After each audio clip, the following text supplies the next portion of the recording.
ગુજરાત શિક્ષણ બોર્ડ દ્વારા ગત માર્ચ માસમાં લેવાયેલ ધોરણ 10ની બોર્ડની પરીક્ષાનું પરિણામની રાહ વિદ્યાર્થીઓ અને વાલીઓ આતુરતાથી જોઈ રહ્યા હતા, જે આતુરતાનો અંત આજે આવ્યો હતો. શિક્ષણ બોર્ડ દ્વારા પરીક્ષા પરિણામની ઓનલાઈન જાહેરાત કરાતા વિદ્યાર્થીઓ અને વાલીઓ એસએસવીપી સ્કૂલ આમોદર ખાતે પહોંચ્યા હતા. પરીક્ષામાં ઉત્તીર્ણ થનારા વિદ્યાર્થીઓમાં આનંદની લાગણીઓ વ્યાપી હતી, જ્યાં તેઓએ પોતાના વાલીઓના આશીર્વાદ લીધા હતા અને વાલીઓએ પણ પરીક્ષામાં સારા પરિણામ મેળવવા બદલ શાળા દ્વારા પેડા ખવડાવીને, મોઢું મીઠું કરીને તેમજ ફટાકડા ફોડીને આશીર્વાદ આપ્યા હતા. જ્યારે ઉત્તીર્ણ થનારા વિદ્યાર્થીઓએ સારા ટકાવારી મેળવવા બદલ વાલીઓ અને એસએસવીપી સ્કૂલના શિક્ષકો તેમજ શાળાના આચાર્યશ્રીના ટ્રસ્ટીઓને શ્રેય આપ્યો હતો. મારું નામ કુંતલ શાહ, એસએસવીપી સ્કૂલ આમોદર અને રાધેશ્યામ સ્ટડી સેન્ટર સાથે આજે ધોરણ 10નું પરિણામ આવ્યું છે. તો સૌથી પહેલાં તો અમારી શાળા એસએસવીપી સ્કૂલ આમોદરનું અમારું આ 10મા ધોરણનું પહેલું વર્ષ હતું અને પહેલાં જ વર્ષમાં અમે ધમાકેદાર 100% રિઝલ્ટ લાવ્યા છે.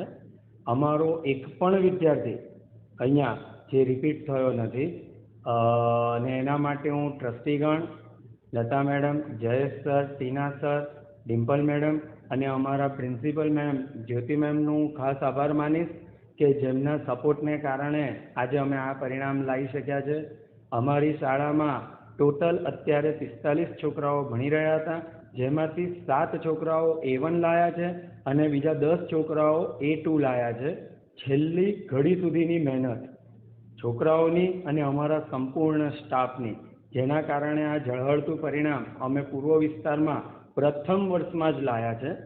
તો દરેક વાલી અને આ ચેનલ તરફથી હું દરેક વ્યુઅર્સને એવું કહેવા માંગીશ કે એકવાર માત્ર અમારી સ્કૂલની મુલાકાત લો, અમારી સ્કૂલનું ઇન્ફ્રાસ્ટ્રક્ચર જુઓ અને પછી તમારા બાળકનું ભવિષ્ય એ અમારી પાસે મૂકીને એકદમ સુનિશ્ચિત કરી લો. અમારે ત્યાં 11-12 commerce, science, arts, English medium, Gujarati medium દરેક સ્ટ્રીમ ચાલુ જ છે અને આ વર્ષે અમે 12 કોમર્સની અંદર પણ 100% રિઝલ્ટ લાવ્યા છે અને એમાં પણ અમે 90%ની ઉપર 3 વિદ્યાર્થીઓને અમે A1 ગ્રેડ લાવ્યા છે. તો બંને મીડિયમમાં સાયન્સ હોય, કોમર્સ હોય કે આર્ટ્સ હોય, તમે એકવાર એસએસવીપી સ્કૂલ આમોદરમાં મુલાકાત લો અને ચોક્કસથી તમારા બાળકનું ભવિષ્ય સુનિશ્ચિત કરો. એસએસવીપી સ્કૂલ આમોદર અને શ્રીજી ગ્રુપ ઓફ સાયન્સ બંને સાથે રહી અને 12th સાયન્સની અંદર 92.85% રિઝલ્ટ લાવ્યા છે, જે માટે SSVP school management, principal sir અને રાધેશ્યામ સ્ટડી સેન્ટરના sir Kuntal sir, Krunal sir એ સૌનો હું આભાર માનું છું, કારણ કે એમને ઘણો બધો સહકાર અમને આપ્યો છે, જેને કારણે અમારી પાસે એડમિશન જે 12th સાયન્સમાં હતા તેમાંથી આજે 92.85% વિદ્યાર્થીઓ પાસ થઈ ગયા છે અને સારા ટકાએ રિઝલ્ટ લાવી અને સ્કૂલનું નામ રોશન કર્યું છે. એસએસવીપી સ્કૂલ આમોદર પૂર્વ વિસ્તારની અંદર સૌથી ફાસ્ટેસ્ટ ગ્રોઈંગ સ્કૂલ છે કે જેની અંદર સૌથી વધારે 2 વર્ષની અંદર લગભગ અમે 1900 જેટલા સ્ટુડન્ટ્સ કરીને બેઠા છીએ. ઓકે, એ બદલ હું સૌનો આભાર માનું છું. અને એક વખત અહીંયા 12th સાયન્સ માટે કે કોમર્સ હોય કે આર્ટ્સ હોય, સાયન્સની વાત કરું તો સાયન્સની અંદર થિયરી સાથે સાથે પ્રેક્ટિકલ પણ કરાવીએ છીએ અને આપણે કોટા બેઝ JEE નીટ જે છે એનું પણ મોડ્યુલ્સ અહીંયા પ્રિપેર કરાવીએ છીએ અને રેગ્યુલર આપણે એનું અધ્યયન કરાવીએ છીએ, જેથી છોકરાઓનું રિઝલ્ટ નીટ JEEમાં પણ સારું એવું જોવા મળ્યું છે. Thank you. કેટલા પર્સન્ટેજ આવ્યા છે? મારા 92% આવ્યા છે અને 98 પર્સન્ટાઇલ છે. શું કહેવા માંગશો સ્કૂલ વિશે, કેટલી મહેનત કરતા આવે? સ્કૂલ વિશે તો મતલબ કંઈ કહેવા જેવું નથી. એવું એટલું બધું છે અહીંયા એટમોસ્ફિયરમાં ભણવું એટલે બહુ મોટી વાત કહેવાય. સર લોકોએ બહુ મહેનત કરી છે અમારી પાસે, તથા અમે લોકોએ બી સાથે એમનું કહેવાનું તો અમુક કેટલું નથી માન્યું, પણ માન્યું એટલા માટે આટલા આવ્યા છે. સાથે સાથે દર અઠવાડિયે ટેસ્ટ હોય, દર શુક્રવાર શનિવારે ટેસ્ટ હોય. પહેલાં તો રવિવારે બી ટેસ્ટ હતા તથા શનિવારે બી ટેસ્ટ. ત્યાર પછી બ્લુપ્રિન્ટ પ્રમાણે જેમ જેમ નજીક આવી પરીક્ષા તેમ તેમ અમારી પાસે દરરોજે ઓછામાં ઓછા 2 પેપર સોલ્વ કરવાના, વધારે તો કરી જ શકીએ. એટલે ઘરેથી પણ એ રીતે પેપર સોલ્વ કરવા માટે આપતા હતા. આમ સર બધા સરે મહેનત કરી છે અમારી પાછળ, તથા અમારે ક્યારે બી જરૂર હોય કે આ ડાઉટ છે તો અમે ગમે ત્યારે જઈ શકતા હતા. બોર્ડની એક્ઝામના આગલા દિવસ સુધી બી અમને ડાઉટ હતા તો બી અમે સ્કૂલમાં આવીને ગમે તે ટાઈમે અમે એ લોકો પાસે કહેતા હતા, ત્યારે અમારા ડાઉટ બી સોલ્વ કરી આપતા હતા. 100% પરિણામ આવ્યું સ્કૂલનું, શું કહેશો? 100% પરિણામ આવવા પાછળ બી એમનો જ ફાળો છે. એ એમની મહેનત પ્રમાણે તો પછી એ 100% રિઝલ્ટ આવે જ ને. શું નામ છે? પટેલ ક્રીના. કેટલા પર્સન્ટેજ આવ્યા છે? શું કેવા માર્ક્સ આવ્યા?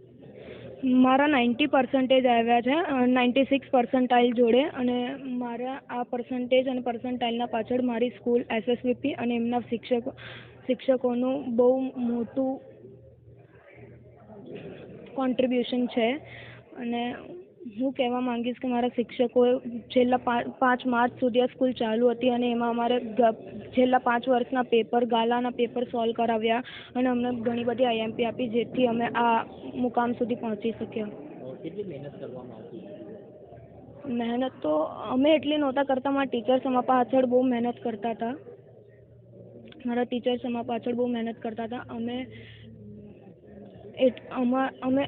અમે જેટલી મહેનત નહીં કરી એનાથી ડબલ અમારા ટીચર્સ અમારા પાછળ આ રિઝલ્ટ આવવા માટે મહેનત કરી છે. તો બહુ મોટું થેન્ક્સ અમારા ટીચરને અને અમારા પેરેન્ટ્સે અમારા પાછળ બહુ મહેનત કરી છે. આગળ મારે સાયન્સ લેવાની ઈચ્છા છે અને હું સાયન્સમાં એન્જિનિયરિંગ કરવા માટે વિચારું છું. પ્રથમ ગાંધી. મારું નામ ગાર્ગી પેટકર છે. હું SSVP આમોદર સ્કૂલમાં ભણું છું અને મારા 90% અને 96% આવ્યા છે. હું 6ઠા ધોરણથી રાધેશ્યામ સ્ટડી સેન્ટરમાં ભણતી હતી, તેથી કુંતલ સર અને કુણાલ સરનો અંડર મેં ભણી હતી. તો એમને બહુ જ સપોર્ટ મળ્યો છે અને એમની મહેનત રંગ લાવી છે. એ અમને Tuesday black and white test રહેતા હતા, એસએસના દર શનિવારે ટેસ્ટ રહેતા હતા.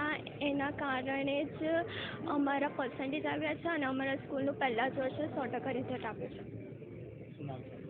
ગાર્ગી પેટકર. શું કહેવા માંગશો આપણા છોકરાએ જે હાસિલ કર્યું છે, શું કહેશો? मेरा बड़ा लड़का देवेंद्र कुमार 99%, 51 पॉइंट कॉमर्स में 12 में पास किया है और वो अच्छी तरह से पढ़ाई करता है. और छोटा लड़का भी 10वां में 93 पास किया है. दोनों अच्छी मेहनत करते हैं. SSVP आमोदर में बहुत मेहनत की है और बढ़िया मास्टर साहब को भी बहुत अच्छा पढ़ाया है और अच्छी पढ़ाते हैं और आगे भी बढ़िया पढ़ाएंगे सबको इधर भर्ती करने का. क्या कहना चाहोगे कि लड़के ने कितनी मेहनत की? हाँ, लड़के दोनों बहुत अच्छी मेहनत करते हैं. मेरे दोनों लड़के अच्छी मेहनत करते हैं और मेहनत के साथ में धंधा भी करते हैं. ऐसा नहीं है कि भाई मेहनत करते नहीं है, दोनों धंधा भी संभालते हैं, मेहनत भी करते हैं. और अपने को भी ध्यान देना चाहिए. माँ बाप को सबसे पहले ध्यान देना चाहिए. मास्टर साहब बढ़ाते और अपन ध्यान नहीं देंगे तो फिर आगे कैसे बढ़ेगा. अपने को भी ध्यान देना चाहिए और स्कूल में अच्छी तरह से पढ़ाते हैं. मेरा नाम बर्दीचंद गोकुल जी कलाल, राजस्थान कलाल खेड़ी का रहने वाला हूँ.